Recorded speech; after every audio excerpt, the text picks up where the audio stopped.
उदयगिरी व्यवसायी संघ सभागृह वरिष्ठ नागरिक संघर साधारण बैठक अनुष्ठित हो जाइछि। कंधमाल जिला संघ सभापति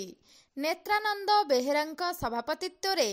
आयोजित एही बैठक रे जिला वरिष्ठ नागरिक संघर सभापति सर्वेश्वर मिश्र, संपादक पद्मचरण साहू, उपसभापति अच्युतानंद कंवर, संगठन संपादक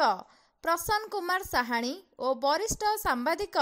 शिशिर पट्टनायक प्रमुख अतिथि भावे जोग देइथिले। उक्त बैठक रे वरिष्ठ नागरिक मानक विभिन्न समस्यार समाधान करने पई वरिष्ठ नागरिक संघ एवं अवसर प्राप्त कर्मचारी संघ नाम रे दुईटी कमिटी गठन कर सहित कर्मकर्ता चयन कर जाइथिला। घु उदयगिरी वरिष्ठ नागरिक संघर सभापति भावरे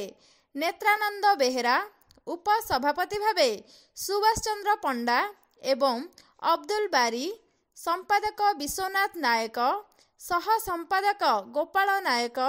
संगठन संपादक प्रफुल्ल कुमार साहू,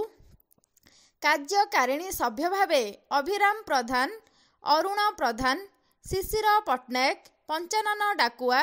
प्रहलाद बेहेरा, पतित पावन साहू प्रमुख मनोनीत होइथिबा बेले अवसर प्राप्त कर्मचारी संघर सभापति भावे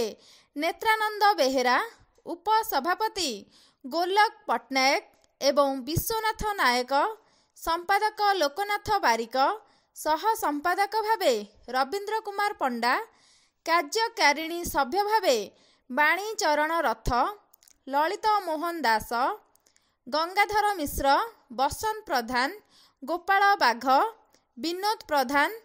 किशोर साहू,